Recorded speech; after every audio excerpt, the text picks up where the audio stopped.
Le Centre culturel du Beau-Canton vous souhaite la bienvenue ici à Chigny pour la 4e édition des Poésicales 2024.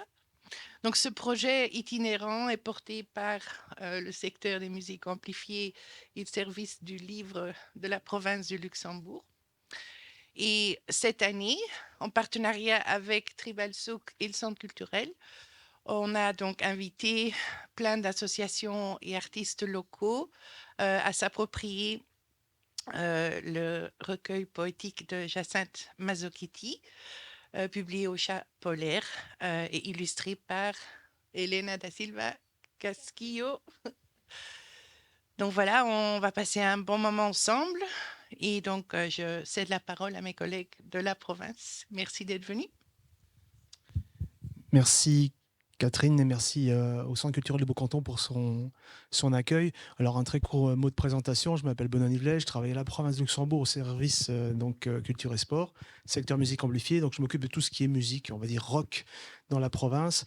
Et donc on gère une plateforme qui s'appelle l'ampli.be où vous retrouvez tous les artistes de la province de Luxembourg, mais on gère également des projets. Et l'idée, une fois m'est venue, d'aller toquer à la porte du service du livre, de collaborer avec un autre service provincial et de me dire tiens, la littérature, la musique ont toujours fait voilà, sont toujours très bien entendus. Et pourquoi pas monter un projet avec le service du livre et de mettre en musique, l'idée de mettre en musique en fait des artistes, avec des artistes de l'ampli.be et des poètes et des autrices, auteurs de la province de Luxembourg, de mettre en musique voilà, des poésies, des textes, pour sortir un petit peu la littérature des salons littéraires avec table, deux chaises, une pile de livres, le roll-up de l'éditeur, où on va de salon en salon et de faire une halte dans le spectacle vivant, de donner un peu vie à une œuvre littéraire, de la présenter d'une façon différente, originale, innovante. Le mot innovant revient souvent maintenant. Mais c'était cette volonté-là, vraiment, de proposer quelque chose d'autre, de dépoussiérer un petit peu quand même, hein, parfois un petit peu aussi, donc l'image que l'on peut avoir de la poésie, de la littérature. Donc c'est le but premier aujourd'hui, c'est pour ça qu'on est rassemblés. Et c'est aussi voilà, l'occasion d'un échange riche avec tous les acteurs culturels de la commune de Chigny, Florenville, des jeunes des écoles, de l'Institut Sainte-Anne, donc je vais en oublier si je me lance dans la liste, mais voilà, de tous les acteurs ici présents, Tribal Souk évidemment, enfin les artistes, ils vont être présentés, vous allez apprendre à les connaître. Donc c'est vraiment un échange, voilà, un échange riche en découverte, en création, voilà, c'est tout un univers qui se met en place autour de l'œuvre de Jacinthe Mazzochetti. Je vais céder la parole à ma collègue Alicia, voilà, qui aura la charge de présenter cette 4e édition des Poésicales. Merci à toutes et à tous. Merci. Alors, bonjour à tous. Cet après-midi, effectivement, ce sera une traversée poétique autour du recueil En écorche, donc de Jacinthe Mazzochetti, illustré par Elena da Silva Casquillo, et paru au Chat polaire. Alors, on vous remercie évidemment toutes les deux d'être présentes avec nous aujourd'hui. On aura l'occasion de les entendre dans le courant de l'après-midi. Et on remercie aussi la maison d'édition qui n'a pas pu être présente avec nous, mais qui nous a permis d'utiliser les différents textes et de reproduire les dessins pour mettre en place cet événement. En écorche, c'est une écriture poétique engagée, vous allez le voir, vous allez le sentir, le ressentir peut-être, qui porte un regard lucide sur notre monde moderne, contemporain.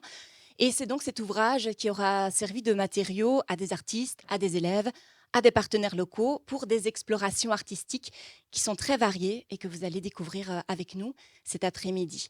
Merci donc au Beau-Canton pour son accueil, de donner aussi une voix à ce type de récit qui est hors sentier, un peu sur des chemins de traverse.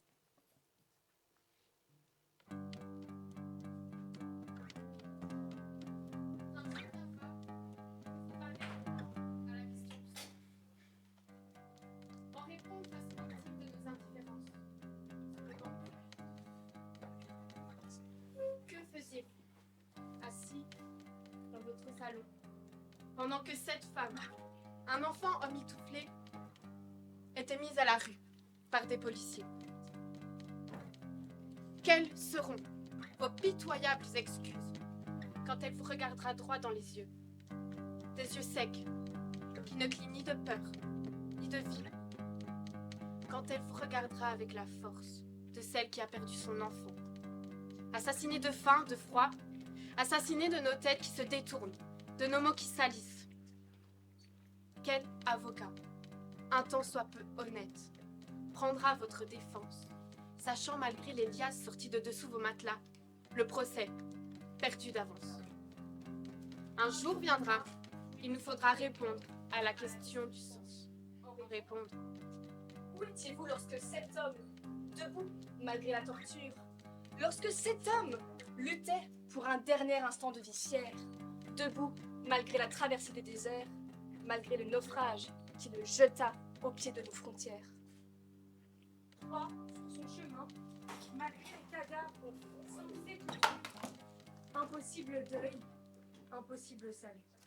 Cet homme, debout, malgré la honte des menottes qui l'ont cueilli sur la rive des droits de l'homme, malgré les barbelés aux fenêtres de sa demande d'asile.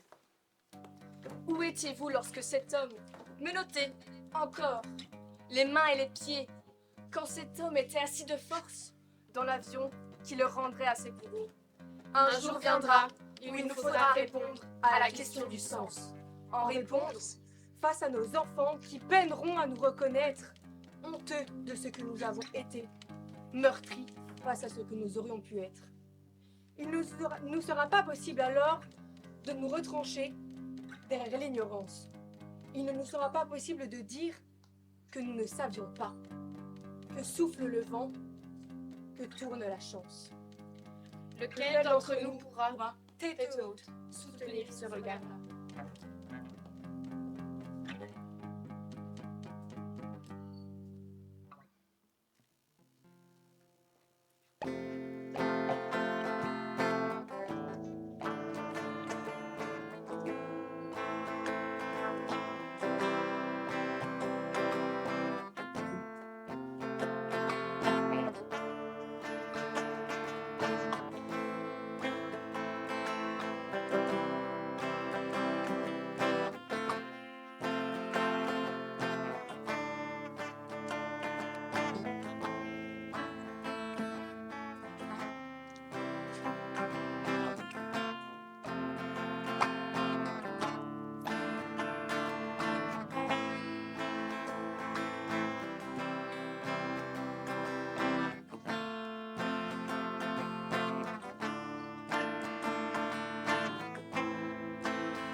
Je me suis réveillée en sursaut, en sueur, et j'ai voulu crier « Maman !» Ce mot qui échappe, ce réflexe du corps, du cœur, de l'âme. Et puis je l'ai retenu, rattrapée par la réalité de l'absence. Et puis j'ai pensé à tous ces enfants, orphelins de guerre, qui courent nos rues, qui bravent nos frontières. À leurs yeux, à leur ténacité, à leurs cris, à la violence de leur nuit.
Grandir dans la société des écrans et du consumérisme. Grandir le nez sur le tableau sanglant de la mort d'autres enfants. Loin, proche, grandir sous les bombes. Grandir en tirant à vue dans Call of Duty. Grandir dans la moiteur des mines de coltan. Grandir ou être déjà grand. Avant l'âge, avant nous, avant d'avoir pu être l'enfant qui les fera tenir debout. Vous savez, madame, moi, je suis né un GSM à la main. Une pipe pour un resto, c'est pas cher payé. Et puis, je garde ma virginité. Faut se mettre dans le move. Tout est périssable, jetable. De plus en plus tôt, de plus en plus vite. Moi, je veux tout, et tout de suite. Grandir sous perfusion pornographique. Montrer les corps en gros plan, pour faire envie, tuer le temps. Éjaculation faciale, sexe en lambeaux. Grandir sous les tôles, les pieds dans l'eau, parmi les rats. Courber la tête, courber le dos. Les mains qui s'affairent sur les baskets dernier cri. Celle que le petit Kylian se fera tirer à 4 heures à la sortie. Grandir sous un même ciel, avec les mêmes larmes à l'intérieur, les mêmes plis sur le front, la même soif d'être un jour mieux que les grands.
Vous êtes dans les parages, on va quand même vous inviter à dire un petit mot.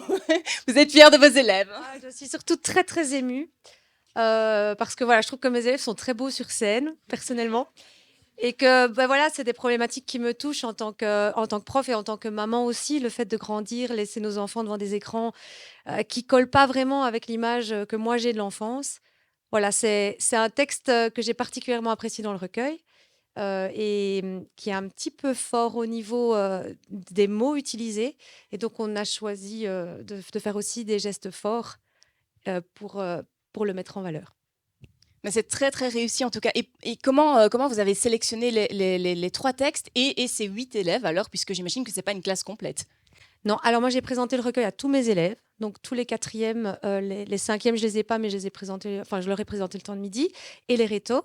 Et on a travaillé avec le coup de cœur, on travaille avec le cœur, donc voilà, qui a envie, qui a envie de dire, quel texte as-tu envie de dire? Donc voilà, j'ai fait une présélection parce que je trouvais qu'il y avait des textes qui collaient plus à l'univers des jeunes, voilà, à leur quotidien. Et puis, je suis aussi dans le groupe de Tribal Souk et je savais qu'il y avait des textes aussi qu'on avait choisis, donc j'ai choisi d'autres. Et puis là-dedans, eux m'ont dit, moi j'ai envie de dire celui-là, j'ai envie de dire cette partie-là. Et puis voilà, qui veut danser, qui veut jouer de la musique, qui veut, voilà. Puis après, tout le monde est sur scène et voilà. Voilà, une belle manière de mettre en avant tous les talents qui ne se manifestent peut-être pas toujours dans les cours de français non plus. Comment est abordée la poésie actuellement à l'école? Est-ce qu'il y a d'autres possibilités de pouvoir la défendre, en tout cas la poésie moderne, contemporaine et belge? En fait, la poésie, elle est surtout abordée dans le programme de 5e. Moi, je donne pas cours en 5e, mais je pense que la poésie, c'est quelque chose de musical, c'est quelque chose qui s'entend. Et donc, pour nous, ça a tout son sens de le dire sur une scène. Et merci pour cette occasion de le dire devant un public, même si on a notre petit stress, faut pas se mentir. On disposait de très très peu de temps, mais je pense que la poésie, elle se vit en fait, et pas juste sur une photocopie ou dans un livre. Elle se vit avec le corps aussi, avec la respiration. Et donc, on peut pas vraiment le faire en classe de français. On le fait le temps de midi, on le fait le mercredi après-midi. On le fait après 4 heures. C'est comme ça qu'on travaille la poésie. C'est dans les petites failles. C'est pas dans l'école, dans les cases de l'école. C'est hors case de l'école. Ben, bravo pour ce travail hors case de l'école. Merci à Sainte-Anne, Florentville. Vous pouvez aller vous rasseoir. Nous allons à présent accueillir sur scène un conteur qui nous a été proposé par l'intermédiaire de Benjamin Roiseux, Cynicité des contes. Il s'agit du comédien, marionnettiste, musicien Pascal Guérand qui nous propose son interprétation du texte Fatigue. Pascal Guérand.